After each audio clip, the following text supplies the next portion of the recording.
नमस्कार दोस्तों, मैं हूं अनूप श्रीवास्तव और आप देख रहे हैं मेरा चैनल। दोस्तों, आज के इस वीडियो में हम आपसे बात करेंगे एलन मस्क की कंपनी स्टारलिंक के भारत में सैटेलाइट इंटरनेट सर्विसेज जल्द शुरू होने के बारे में। जी हां, एलन मस्क की कंपनी स्टारलिंक को डीओटी यानी डिपार्टमेंट ऑफ टेलीकॉम से लाइसेंस मिल गया है। थोड़ा बहुत जो फॉर्मेलिटी है वो इन स्पेस के द्वारा पूरे होते ही ये स्टारलिंक की इंटरनेट सेवा जो है वो भारत में शुरू होने वाली है। समय कितना लगेगा अभी इसके बारे में कोई पक्की जानकारी नहीं है, लेकिन उम्मीद की जा रही है कि जल्द शुरू की जाएगी। तो स्टारलिंक के इंटरनेट सेवा के भारत में प्रवेश से, भारत में एंट्री से किसको नुकसान होगा, किसको फायदा होगा, हमारा आपका जो है कितना फायदा होगा अगर फाइबर टेक्नोलॉजी के मुकाबले सैटेलाइट इंटरनेट सेवा की बात करें, तो इसे बताने के लिए हमारे साथ फॉर्मर बीएसएनएल के सीएमडी अनुपम श्रीवास्तव जी हमारे साथ मौजूद हैं। बीएसएनएल के सीएमडी रह चुके हैं। अनुपम जी, बहुत बहुत स्वागत है आपका। नमस्कार। नमस्कार नमस्कार अनूप जी, आपको सर, और आपके सबसे सभी सुनने वालों को मेरा नमस्कार।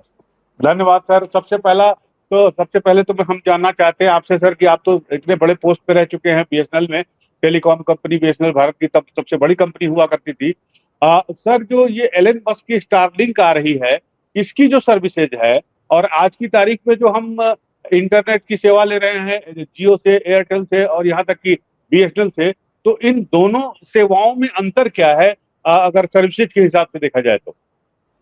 देखिए अनूप जी, एक अंतर विशेष है कि ये जो सर्विस आएगी वो खाली ब्रॉडबैंड की सर्विस आएगी। बीएसएनएल, जियो, एयरटेल ब्रॉडबैंड के अलावा वॉइस सर्विसेज भी देते हैं और उसके अतिरिक्त भी बहुत सारी सर्विसेज देते हैं। एलन मस्क की स्टारलिंक कंपनी मुख्य रूप से ब्रॉडबैंड की सेवाएं देती है। तो आप तकनीकी रूप से समझ सकते हैं कि यही एक अंतर है जियो, एयरटेल, बीएसएनएल या स्टारलिंक की कंपनी में। जी जी। तो सर, ये कुछ आइडिया है, ये जैसे डीओटी से तो लाइसेंस मिल गया, तो ये कब तक शुरू हो जाएगी? अगले 2-4 महीनों में, 6 महीनों में, या अभी अभी ज्यादा वक्त लग सकता है? इसके बारे में कुछ आइडिया है सर? ये देखिए, कल ही मैं सुन रहा था, बहुत सारे अखबारों में इसके बारे में चर्चा हो रही थी। माननीय मंत्री जी ने भी इसके संबंध में कुछ बात करी थी। तो यह सब देख के तो लगता है कि इसकी शुरुआत बहुत जल्दी ही हो जाएगी। और हम्म। एक तरह से ये अच्छा भी है कि काफी दिनों से ये मसला लंबित था कि कब आएगा स्टारलिंक, कब आएगा कि नहीं आएगा। अब हम्म। जब इसकी घोषणा की जा चुकी है तो ऐसा मेरा मानना है कि जल्दी ही इसकी सेवा की शुरुआत होना चाहिए, हो जानी चाहिए। जैसा आप अगर टाइम का अनुमान कुछ लगाना चाहते हैं तो मेरा मानना है कि शायद 6 महीने के अंदर ही इस सेवा की हम्म। शुरुआत हो जाएगी। 6 महीने के अंदर इस सेवा की शुरुआत हो जाएगी सर। तो ये जो सेवा है इंटरनेट की, ये जो अभी एग्जिस्टिंग इंटरनेट सेवाएं हैं, इससे कितना अलग है सर? कितना इसके अगर क्वालिटी की बात करें, स्पीड की बात करें, तो ये कितना जुदा है, कितना अच्छा है, कितना खराब है? देखिए, जहां तक स्पीड का प्रश्न है, स्टारलिंक की ब्रॉडबैंड की स्पीड में कोई कमी नहीं है। जी। तकनीक की दृष्टि से दोनों तकनीकों में जिस तरह से ब्रॉडबैंड की सेवाएं आती हैं वही अंतर है। जियो, एयरटेल या बीएसएनएल के जरिए ब्रॉडबैंड की सेवाएं मुख्य रूप से ऑप्टिकल फाइबर के माध्यम से या 4G के माध्यम से आती है। जी जो जी। स्टारलिंक की ब्रॉडबैंड की सेवा है वो सैटेलाइट के माध्यम से आएगी, और ये भी एक कोई एक या दो सैटेलाइट की बात नहीं कर रहे हैं। ये लो अर्थ ऑर्बिट में घूमने वाले लगभग 7-8 हजार सैटेलाइट के क्लस्टर की बात की जाती है, जी जी। जिससे के कारण कि पूरा विश्व इन सैटेलाइट से कनेक्ट हो जाता है। तो सर, जो स्टारलिंक का जो सैटेलाइट सर्विस है, तो ये भारत के टेलीकॉम सेक्टर की अगर बात करें तो इसमें क्या बदलाव लाएगा सर? किस तरह से हम चेंज फील करेंगे या देखेंगे? देखिए, एक सबसे बड़ा बदलाव तो ये होगा कि जो भी एग्जिस्टिंग कंपनी है, जियो, एयरटेल या बीएसएनएल, उनको कंपटीशन तो झेलना ही पड़ेगा। परंतु अगर आपके प्रश्न को दूसरे ढंग से देखा जाए तो बदलाव उचित बदलाव है और ये कस्टमर सेंट्रिक बदलाव है। और मेरा ऐसा मानना है कि उपभोक्ताओं को डेफिनेटली इसका फायदा होगा, विशेषकर वो उपभोक्ता जो कि अभी भी ऑप्टिकल फाइबर से कनेक्टेड नहीं है, वो उपभोक्ता जो दूर दराज के क्षेत्रों में बैठे हुए हैं और अभी तक इंतज़ार कर रहे हैं कि कब ब्रॉडबैंड आएगा, कब वो इंटरनेट से सही ढंग से कनेक्ट हो सकेंगे, कब डिजिटल इंडिया का पूरा पूरा फायदा उनको मिलेगा।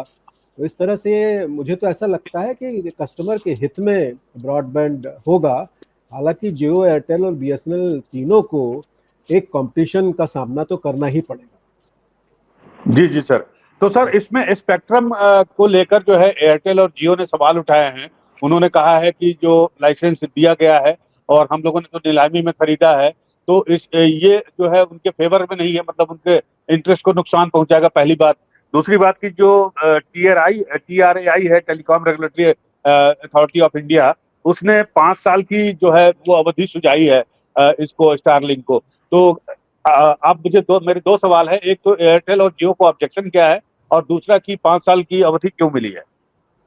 देखिए, एयरटेल और जियो को ऑब्जेक्शन ये है कि जैसा आपने स्वयं बताया कि उनको जो स्पेक्ट्रम हासिल हुआ है वह ऑक्शन के पद्धति से हुआ है, और उन उसके लिए उनको एक बहुत भारी कीमत चुकानी पड़ी, और उस कीमत के जी बाद उन्होंने अपना नेटवर्क रोल आउट किया। और एक बहुत सी बातें ये भी की जा सकती हैं कि शायद रिटर्न ऑफ इन्वेस्टमेंट अभी आ नहीं पाया है, और दूसरा कोई एक सशक्त दावेदार इस तकनीक का आ गया है, तो एक ये ऑब्जेक्शन भी हो सकता है। पर जहाँ तक ये प्रश्न है, इसमें पूरा डिबेट हो चुका है, पूरा उसके प्रोज एंड कॉन्स भारत सरकार देख चुकी है, और उसके बाद यह निर्णय लिया गया है कि एडमिनिस्ट्रेटिव रूट से स्पेक्ट्रम अवेलेबल कराया जाएगा, जो कि ऐसा माना जाता है कि पूरे विश्व में यही मानक चल रहा है। इसलिए जी भारत सरकार कोई अलग से ही कोई ऐसा विचार लेके नहीं आ रही है। लगभग सारे विश्व में सैटेलाइट सेवाओं के लिए एडमिनिस्ट्रेटिव रूट से ही स्पेक्ट्रम दिया जा सकता है। जी जी और इसके लिए उन्होंने थोड़ा सा एहतियात भी बरता है। मैं ये कहूँगा कि पहले 5 साल की अवधि ही रखी है, नहीं तो सामान्यतः आप देखेंगे कि स्पेक्ट्रम की अवधि 20 साल की होती है, पर इसमें जी 5 साल की अवधि रखी हुई है, ताकि 5 साल के बाद ये देखा जा सके कि सैटेलाइट की तकनीक कहाँ जा रही है, किस ओर जा रही है, क्या उसमें सुधार की आवश्यकता है। तो एक विकल्प भारत सरकार के पास उपलब्ध होगा 5 साल के अंतराल के बाद ही, कि इसमें किस तरह से निर्णय लेना है, किस डायरेक्शन को अडॉप्ट करना है। जी जी। तो सर आपने खुद बताया हमारे दर्शकों को कि इसको लेके जो है काफी दिनों से ये मामला लंबित पड़ा हुआ था, और अब जाके क्लियर हुआ। जो लंबित पड़ा हुआ था उसमें तमाम तकनीकी चीजें, तो या तकनीकी पहलू तो थे ही, साथ ही साथ एक सुरक्षा का, सिक्योरिटी का, कंट्री की सिक्योरिटी का, देश की सुरक्षा का भी मसला जुड़ा हुआ था। तो वो जो संदेह जाहिर किया जा रहा था सुरक्षा को लेकर, वो सब क्या अब दूर हो गए। देखिए, ये कहना तो मुश्किल होगा कि दूर हो गए, परंतु मैं आपको अपना अनुभव बताता हूँ। जब इनमारसेट को सबसे पहले भारत में लाया गया, तब उसका कोई गेटवे भारत में नहीं था, और ये जी संदेह जताया जा रहा था कि उसके जो लॉफुल इंटरसेप्शन है, या उसको डाटा को कहाँ रखा जाएगा, इसके बारे में संदेह था। तो 2015-16 के आसपास भारत संचार निगम लिमिटेड और इनमारसेट ने मिलकर यह व्यवस्था की थी कि उसका गेटवे गाजियाबाद में स्थापित किया जा सके, ताकि वहीं पे भारत का डेटा भारत में ही रहे। इस तरह से, और उसको जब भी लॉफुल इंटरसेप्शन करने की सुरक्षा एजेंसीज को जरूरत हो, वो कर पाए। तो इस तरह से इनमारसेट का जो हमारा अनुभव है, वही अनुभव स्टारलिंक को लाते समय भी इस्तेमाल किया जा सकता है। और ऐसे गेटवे जितने भी जिसकी आवश्यकता रहेगी कि स्टारलिंक जब अपनी ब्रॉडबैंड की सेवा देगी, तो उसको भारत में ही ऐसे गेटवे स्थापित करने चाहिए। और जब वो गेटवे स्थापित करेगा, तो भारत में जो यूज हो रहा है, उपयोग हो रहा है, उसका जो डेटा आ रहा है, वो भारत में ही रहे। मतलब localization of data is a very important thing, ताकि उसका लॉफुल इंटरसेप्शन किया जा सके। तो ऐसी भारत सरकार ने भी ये कहा है कि जो भी आपका नेटवर्क आए, वो सुरक्षा कानूनों से कंप्लायंट रहे। तो स्टारलिंक को इसकी व्यवस्था करनी पड़ेगी। जी जी। तो जो इनकी इंफ्रास्ट्रक्चर भी तो इनको बनाना होगा सर, यहाँ पर इंडिया में। तो आप कह रहे हैं कि अगले 4 से 6 महीने में शुरू हो सकती है, तो वो स्टारलिंक ने क्या इंफ्रास्ट्रक्चर बना लिया है या अभी बनाने की प्रक्रिया में है। स्टारलिंक का बिजनेस प्लान क्या है, ये तो मैंने बहुत नज़दीक से नहीं देखा। उन्होंने निश्चित रूप से तैयारी की होगी, परंतु ऐसा गेटवे लगाने के लिए कोई बहुत ज़्यादा व्यवस्था नहीं करनी पड़ती है। और आपको शायद मालूम ही होगा कि जियो एयरटेल ने उनसे पार्टनरशिप कर ली है, उनका एग्रीमेंट ऑलरेडी हो चुका है। जी जी। संभव है कि उनके जरिए इस तरह की जो व्यवस्थाएं हैं वो ऑलरेडी बैक स्टेज पे कर रहे हो और उसका प्रावधान कर रहा, पर फिर भी ऐसे 6 महीना एक उचित समय है जिसमें ऐसे गेटवे की स्थापना भारत में की जा सकती है। सर आपने कहा कि जियो और एयरटेल दोनों का साथ उनके साथ समझौता हुआ है, तो वो समझौता क्या है, जरा सा हमारे दर्शकों को बता देंगे? समझौता तो यही है कि जियो या और पार्टनरशिप? एयरटेल, हाँ, दोनों ने पार्टनरशिप की है कि उसकी जो हाँ सेवाएं स्टारलिंक हाँ। की भारत में मुहैया करवाई जाएंगी, फैलाई जाएंगी, उसमें जियो और एयरटेल का योगदान रहेगा। जियो और एयरटेल के पास वैसे भी बहुत कस्टमर बेस है और उनके पास एक बहुत बड़ा रिटेलर या फ्रेंचाइजी का भी नेटवर्क है, जिसका फायदा स्टारलिंक को होगा। स्टारलिंक के जो इक्विपमेंट हैं या जो कस्टमर प्रीमिसेस इक्विपमेंट हैं, वो सारे इक्विपमेंट इन चैनल्स के जरिए, जियो और एयरटेल के चैनल्स के जरिए उपभोक्ताओं तक पहुंचाए जा सकते हैं।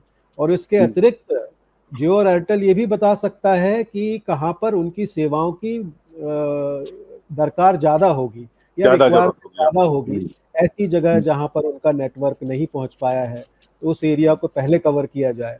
इस तरह से दोनों के बीच में समझौता हुआ है। तो सर अब इंटरनेट की बात करते हैं तो लोग यही कह रहे हैं कि पहाड़ी इलाके और दूर दराज इलाकों में, जंगली इलाकों में भी इंटरनेट मिल जाएगा, क्योंकि तार वार तो बिछाना है नहीं ऊपर से, मतलब सीधा लैंड करेगा इंटरनेट उपभोक्ता तक। तो ये जो गांव में हमारे इंटरनेट का इंतजाम होगा इसके आने से, इंटरनेट का जो सुविधा उपलब्ध होगी वो कितनी बेहतर होगी सर? और खर्चे के हिसाब से क्या वो ठीक पड़ेगा, मतलब इतना इतना वो अफोर्डेबल होगा? देखिए, ये एक प्रश्न है, क्योंकि एक एस्टिमेट के जरिए माना गया है कि जो उसका जो इक्विपमेंट है, कस्टमर प्रीमिसेस इक्विपमेंट स्टारलिंक का, हम्म। लगभग 35,000 रुपये का आता है। और उसकी हम्म। जो ब्रॉडबैंड की सेवाएं हैं वो 3,000 रुपये मासिक के दर पे आती है, एक एस्टिमेट है। तो इसके जरिए थोड़ा तो गांव के क्षेत्र में जाना मुश्किल होगा, क्योंकि गांव में अभी भी इस तरह की पेइंग कैपेसिटी नहीं है। और मेरा मानना है कि सरकार को उसमें अपना योगदान देना पड़ेगा। अगर वाकई ब्रॉडबैंड को गांव-गांव, दूर-दराज क्षेत्र तक तुरंत ही पहुंचाना है, तो इसके लिए इनिशियली कुछ सब्सिडी की व्यवस्था भी शायद यूएसओ फंड से करनी पड़ेगी और करनी चाहिए भी, ताकि ये सेवाएं उपभोक्ताओं तक जल्द से जल्द पहुंच सकें। और ऐसे सभी जो एरियाज भारत के जो अभी कनेक्टेड नहीं है ब्रॉडबैंड से और डिजिटल इंडिया की जितनी भी सुविधाएं हैं उसका फायदा नहीं उठा पा रहे हैं, वो तुरंत ही इसका फायदा उठाएं। और सर जो मेरी जानकारी है उसके मुताबिक ये भूटान में ऑलरेडी काम कर रहे हैं स्टारलिंक, हमारा पड़ोसी देश है बिल्कुल सटा हुआ। तो वहां पर जो इनका एक्सपेंस आ रहा है वो तकरीबन 3-3.5 हजार के बीच में आ रहा है। तो अगर भूटान में 3-3.5 हजार रुपए का आ रहा है, तो निश्चित रूप से इंडिया में हमारे मतलब भारत में तो ये महंगा साबित हो सकता है। नहीं, देखिए, भूटान में जो ब्रॉडबैंड के रेट्स हैं वो भारत से ज़्यादा है। भूटान एक लैंडलॉक कंट्री है। हमारे यहाँ पर जी। कंपटीशन इतना है कि ब्रॉडबैंड की सेवाएं बहुत ही सस्ते दरों पर उपलब्ध हैं, जबकि विश्व में आप कहीं भी जाइए, ब्रॉडबैंड की सेवाएं इतनी सस्ते दरों पे उपलब्ध नहीं है। भूटान में वैसे भी अगर आप लैंडलाइन से भी ब्रॉडबैंड लेना चाहें या ऑप्टिकल फाइबर से ब्रॉडबैंड लेना चाहें, तो उसके भी रेट आप देखेंगे कंपेरेबल है, 3,000 के कंपेरेबल है। इसलिए वहाँ पर स्टारलिंक की सेवाओं को बहुत ज़्यादा कंपटीशन नहीं मिलेगा। भारत में स्टारलिंक की ब्रॉडबैंड सेवाओं को निश्चित रूप से कंपटीशन मिलेगा, क्योंकि जो आज के आज के दिन में जो ब्रॉडबैंड की सेवाएं जिस दर पर उपलब्ध हैं जियो, एयरटेल या भारत संचार निगम लिमिटेड द्वारा, वो बहुत ही सस्ती दरों पर उपलब्ध हम्म। तो चलिए सर, अब आते हैं आपके बीएसएनएल पर। आप तो बीएसएनएल को बहुत अच्छी तरह से जानते हैं, बहुत लंबी सेवाएं आपने दी है अपनी बीएसएनएल को। तो सर बीएसएनएल का क्या होगा स्टार लिंक के आने से? चलिए जियो है, एयरटेल है, वो तो प्राइवेट कंपनी है, बड़े खिलाड़ी हैं। बीएसएनएल भी हमारा एक समय सबसे बड़ा खिलाड़ी था टेलीकॉम सेक्टर में हिंदुस्तान में। तो बीएसएनएल का क्या होगा सर? बीएसएनएल के भविष्य पे क्या असर होगा इसका? है। देखिए, आपने एक बहुत ही भावात्मक प्रश्न मुझसे पूछ लिया है। मेरा भारत संचार निगम लिमिटेड में मैंने काम किया है, और मेरी दिली इच्छा तो ये थी, ख्वाहिश ये थी कि ये जो स्टारलिंक का एग्रीमेंट होता वो शायद बीएसएनएल के साथ होता तो मुझे ज़्यादा प्रसन्नता होती। पर ये प्रश्न ऐसा है कि मैं शायद उसमें भावनात्मक रूप से जुड़ा हुआ हूँ, इसलिए ऐसा सोच रहा हूँ। पर ये एक विषय है कि इस पे भी चर्चा की जा सकती है कि भारत संचार निगम लिमिटेड भी स्टारलिंक के साथ समझौता करके इस सेवाओं को पूरे दूर दराज तक पहुंचाए, क्योंकि भारत संचार निगम लिमिटेड का ही ये कार्य दिया गया है उनको कि भारत नेट के जरिए ऑप्टिकल फाइबर बिछाइए और दूर दराज गाँव के क्षेत्र में ब्रॉडबैंड को ले जाइए। तो अगर ये समझौता भारत संचार निगम लिमिटेड भी कर ले तो ये कॉम्प्लीमेंट्री हो जाएगा स्टारलिंक के लिए और भारत संचार निगम लिमिटेड के लिए। बहरहाल अभी भी भारत संचार निगम लिमिटेड स्टारलिंक के साथ काम करके सेवाएं दे सकता है। जैसे हो सकता है कि स्टारलिंक को इंटरनेट की सेवाएं देने के लिए कुछ बैकहॉलिंग की जरूरत पड़े, या इंटरनेट के ग्राउंड पे जो इंटरनेट अवेलेबल है उसकी जरूरत पड़े, तो उसका भी भारत संचार निगम लिमिटेड उसका फायदा उठा सकता है। जैसे मैंने कहा, ग्राउंड स्टेशंस लगाने की शायद आवश्यकता पड़े, गेटवे स्टेशंस लगाने की आवश्यकता पड़े, तो मेरा ऐसा मानना है कि भारत संचार निगम लिमिटेड के जितने एक्सचेंजेस हैं उसमें ये गेटवे एक्सचेंजेस लगाए जा सकते हैं, जिससे देश को भी फायदा होगा और सरकार को भी फायदा होगा। और ये बात रहेगी कि गेटवे स्टेशन भारत सरकार की किसी कंपनी के मातहत लगे हुए हैं। बिल्कुल आपने सही कहा कि आप सरकार को, आपका ये सुझाव है कि स्टारलिंक को, जिसे इस तरह से आगे बढ़ने पर स्टारलिंक और टेलीकॉम सेक्टर दोनों का फायदा होगा। बिल्कुल बिल्कुल बिल्कुल ऐसा ही। और मैं तो यही चाहूंगा, मैं सरकार से अनुरोध भी करूंगा कि भारत संचार निगम लिमिटेड को भी निश्चित रूप से स्टारलिंक की एंट्री से किसी न किसी तरीके से जोड़ा जाए ताकि उसको भी फायदा हो। सर, तो भारत नेट 3 पर जो है काफी पैसा सरकार ने खर्च किया है, अब उसका क्या होगा? तो देखिए, मुझे ऐसा लगता है कि ये तो कॉम्प्लीमेंट्री सेवाएं होंगी। देखिए, भारत नेट फेज 3 में भी जो बना हुआ है उसमें optical fibre, ring based optical fibre, इस सब को लगाने की व्यवस्था की गई है। और ये है स्टारलिंक की सेवाएं सीधे सीधे सैटेलाइट के जरिए आ रही हैं। तो मुझे ऐसा लगता है कि एक ये कॉम्प्लीमेंट्री सेवा होगी, परंतु फिर भी मैं ये चाहूंगा कि दोनों को एक साथ समन्वय करके इन सेवाओं को दूर दराज के गांव में पहुंचाया जाए। जहां स्टारलिंक की सेवा पहुंच सकती है वहां पर ऑप्टिकल फाइबर में व्यर्थ खर्चा ना किया जाए, और जहां पर ऑप्टिकल फाइबर की सेवाएं ऑलरेडी पहुंच गई हैं भारत नेट की, वहां तो ठीक बात है, जो हो गया है तो हो गया है। पर आगे से इस तरह का समन्वय किया जाए कि ब्रॉडबैंड की सेवाएं स्टारलिंक से पहुंच रही हैं या भारत नेट के माध्यम से पहुंच रही हैं, वो एक कॉम्प्लीमेंट्री विषय हो और उस पर ध्यान रखा जाए। जी जी सर, एक सवाल मेरा ये भी है कि इनको रेगुलेट करने के लिए हमारे यहाँ इन स्पेस बना हुआ है भारत में, तो इसके बारे में कुछ जानकारी दें हमारे दर्शकों को कि ये किस तरह से रेगुलेट करता है इस सेवाओं को। और स्टारलिंक और भारत नेट की बात जो हम लोग कर रहे हैं, इसमें इसका रोल क्या होगा, क्या रोल प्ले करेगा? देखिए, इनस्पेस एक नोडल एजेंसी है जो कि डिपार्टमेंट ऑफ स्पेस से के द्वारा संचालित की जाती है, और वो ये देखती है कि सैटेलाइट की सेवाएं किस ढंग से आ रही हैं, वो देश के लिए उचित है या नहीं है, और उसमें किस तरह की गाइडेंस की आवश्यकता है। तो कल आपने अगर माननीय मंत्री जी का भी भाषण सुना होगा या उनके इंटरव्यू देखा होगा, तो उन्होंने भी ये बताया है कि पूरा प्रकरण इन स्पेस जो कि नोडल एजेंसी है उसके माध्यम से आते हुए फाइनली ट्राई और डीओटी इस बात पर निर्णय करेंगे कि एडमिनिस्ट्रेटिव प्राइस का जो स्पेक्ट्रम है वो उनको किस कीमत पर मुहैया कराया जाए। तो इन स्पेस एक बहुत ही महत्वपूर्ण भूमिका अदा करेगा, हमारे देश की नोडल एजेंसी है, और इससे ये ध्यान रखती है कि कैसी तकनीक आ रही है और उसको कैसे रेगुलेट किया जाए। तो चलते चलते सर, आखिरी सवाल मैं आपसे जानना चाहता हूँ, ये मेरी व्यक्तिगत उत्सुकता भी है और लोगों की भी उत्सुकता है कि मान लीजिए हम बड़े शहर में रहते हैं, प्रयागराज में रहते हैं, लखनऊ में रहते हैं या गुड़गांव में रहते हैं, तो हमारे पास ऑलरेडी इंटरनेट कनेक्शन है, फाइबर कनेक्शन है, ऑप्टिकल फाइबर का या फाइबर का, जियो फाइबर का या चाहे उसका एयरटेल का। तो अगर अवेलेबल हो जाता है, स्टारलिंक की सेवा शुरू होती है, तो हमारे लिए क्या बेटर रहेगा? हम इसी पे चलते रहे या स्टारलिंक का ऑप्शन चूज करें?